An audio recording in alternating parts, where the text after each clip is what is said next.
compelling detective story, a cloak and dagger action, and a romantic drama. All these stories were taken from real life. The history of Kazakhstan is inseparable from the world history. Reflections on history, our version.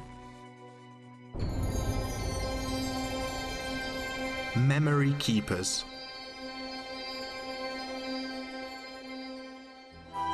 Before leaving for the front, Amina's father told her that she would now take on responsibilities. She worked, faced starvation and war, but her childhood was not over.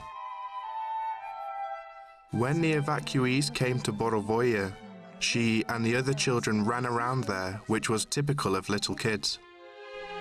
Early in the morning, you could hear a timid knock on the door in the encampment where the scientists were staying. She brought them milk, firewood, helped tidy up the place. Amina became the residents' favorite in Academy Town. She loved Vladimir Ivanovich's family a lot. He admired Amina's horse riding skills and long braids. In these photos, you can see Amina Apay as a child. She is about the age of 13 to 14 in them. At this age, Amina Apay communicated with the academics.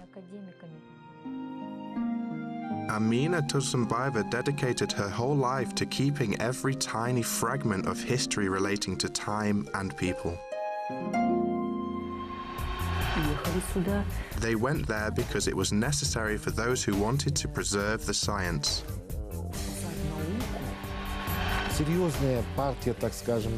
A lot of scientists were evacuated to Borovoye.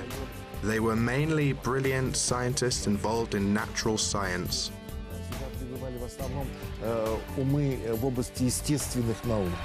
A brilliant academic and scientific genius, Vladimir Vernadsky, stayed at cottage number 37. Chapter 1, Brainstorming. There are many ideas why the academics found shelter in the Borovoye encampment. First, they planned to evacuate the members of the Academy of Sciences to Tomsk, but suddenly this plan was abandoned. It is unknown whether Vernadsky, who had made expeditions to some of our towns before the revolution, put this idea forward. Perhaps the climate influenced this decision. Many historians are confident that the credit for the Soviet Union's brain center evacuation and subsequent initiation of scientific development in Kazakhstan should be given to Kanish Santpayeva. Probably in the beginning this information was kept secret and was even classified as top secret. Anyway, trains with brilliant scientists started arriving at Borovoye in July 1941.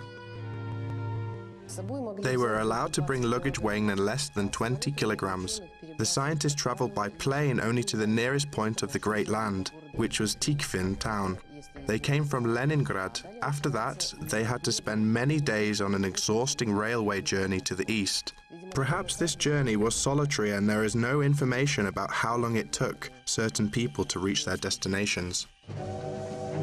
The Vernadskys traveled in sleeper cars and had a comfortable journey. Vladimir Ivanovich even took his favorite rocking chair. He felt disappointed because he had left his laboratories and said at his age, he was not afraid of bomb attacks. People in Borovoye vacated the encampment and prepared cottages in preparation for their arrival. People of all ages knew that only scientists of great importance were going to Borovoye.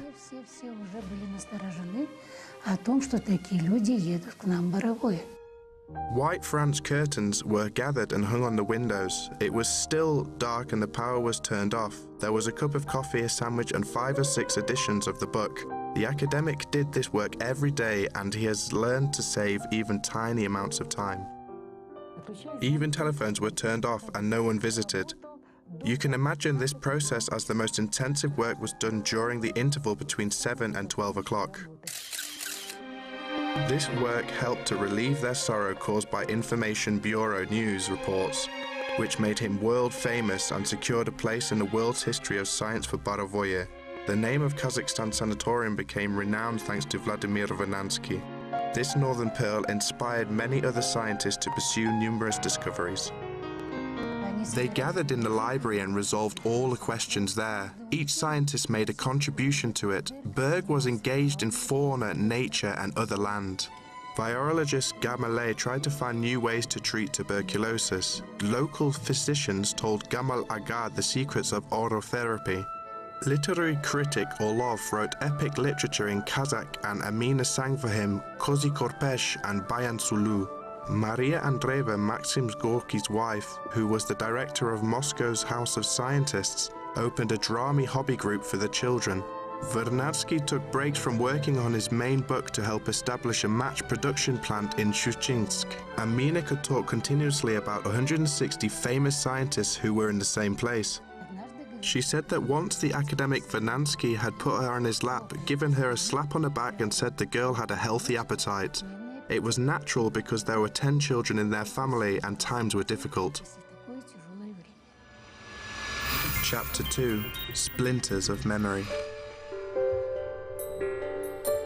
There is an ebony secretary's desk similar to the one which was left in Moscow. A small part of the library and some photos of relatives are there. The sofa is under a cover. Amina Apai tried to create an atmosphere reminiscent of the one which Vernadsky worked on in his nonosphere. Vernadsky sat on these chairs. They were in the study where he worked. Vladimir Vernadsky's lifestyle was very humble. He never changed the furniture which he had bought in the 19th century. He did not have pictures or silverware. His most valuable things included a mineral collection, and the family was eager to spend money on books. The 80-year-old academic and 14-year-old Amina became friends thanks to those books. During the war, the books were sent here for the academics. The books were delivered directly from Moscow. Amina Davletovna helped carry these books and brought them to the study. A special carriage for the books and magazines was allocated to the academics. It ran constantly between Moscow and the Kazakh encampment.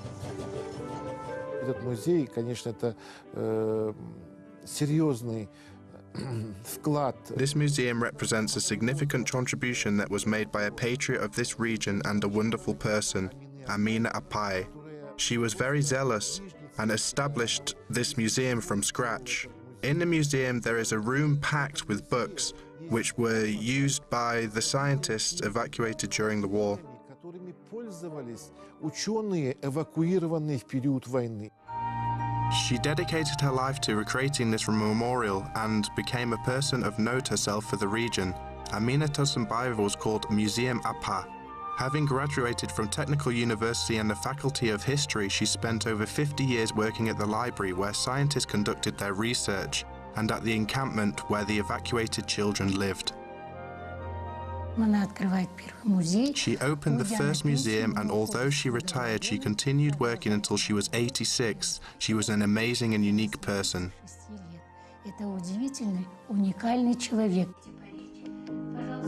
There is Amina Apai's corner in another one of Vernadsky's studies. Recently, Amina Tursynbayeva's daughter opened this room. Although there are not many things belonging to the academic, it is very easy to imagine him sitting at his desk and writing a letter to an outstanding scientist. It is known that Vladimir Ivanovich corresponded intensively with almost 2,500 people. Borovoy, where the roar of the battles was not heard, immediately enchanted the scientists, and it was impossible to resist the charm of this region. In August 1941, Vernadsky expressed his first impressions in a letter. It is a wonderful place. The encampment accommodates over 1,000 people. We live in a forest surrounded by a high number of lakes in granite mountain steppe. Chapter 3. Breath of War. I mainly heard from her that Vernadsky really wanted this beautiful piece of our land to serve as a resort area in the future.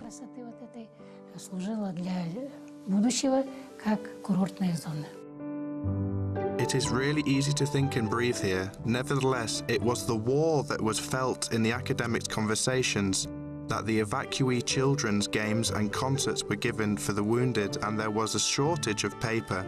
The provision for scientists was at a high level under the war conditions. The shortage of paper was one of the main problems for scientists. It was their main working instrument. Andreeva also wrote about this. "I'm sorry for my microscopic writing. I wrote so much with a pencil because there is no ink." Thus, we can deduce that there is no shortage of ink too, and they mainly wrote with pencils. Here you can see an ink pot, his pen, a small glass, and a lot of thin pieces of paper. It is interesting that Verdansky always read in the original language. He spoke 15 languages and mastered speed reading. He cut out pieces of paper from old drafts and made notes with the clean side of the paper while continuing to work on other things. He worked on a few topics simultaneously. Vernadsky's Cabinet Museum in Moscow looks exactly like the room where the great scientist worked. Incidentally, he began his career working as a keeper of the mineral collection in the museum, and only after that, he entered the world of science. There was another keeper. Princess Anna Shakovskaya was the first organizer and keeper of this museum. He knew her from her childhood and just called her Anya. She was Vernadsky's secretary. In Baravoya, he dictated his works to Anna, who saved the manuscript documents and his diaries. The scientist Ilinsky contracted an incurable disease. They say it's like a stroke. He is the first victim in our community in a foreign land. A few days ago, he sat together with us in the evening, telling us about his escape from Germany during the previous war. He was interested in everything, and although he was 84, it was difficult to tell. Recently he has played the violin. It is cold and I have noticed a dull heart pain when trying to walk in the freezing cold where the temperature is below -20 degrees for the first time.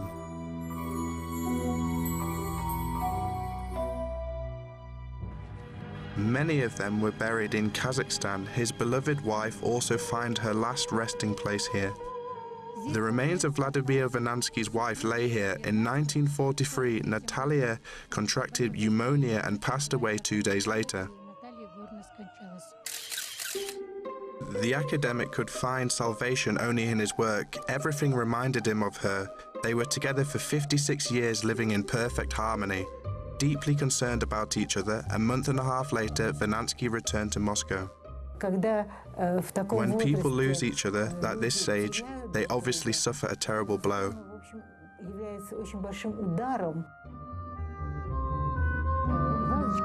There is a desk, folders, a little glass with bookmarks, and a copy of Pravda showing an editorial about Nazi atrocities. It seems that time stopped when he died. On December the 24th, he left his bedroom in the morning, stumbled on the carpet and collapsed. When people ran to him, he could hardly move. Only his eyes showed that he was alive. Almost without regaining consciousness, Vladimir Ivanovich passed away on January the 6th, 1945.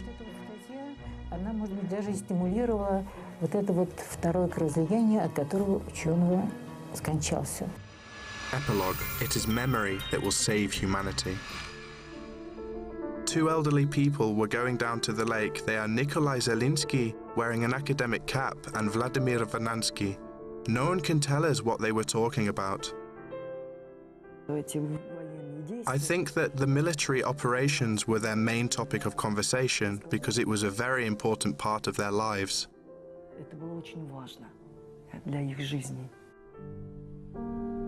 They could discuss the encampment which had become a second home for them or argue. Vladimir Ivanovich was confident that spontaneous natural process would ensure victory in the World War. A gazebo near the lake was one of their favorite places for reflections and conversations.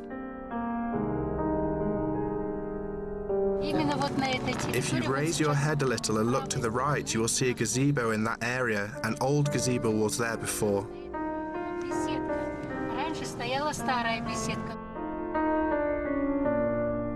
Neither it or Verdansky's cottage survived until now. The neighbouring cottage, number 36, where the library was situated, also faded into oblivion. Nevertheless, its memorial does not fade. It remains like an invisible protective cover as long as we keep it in our memories.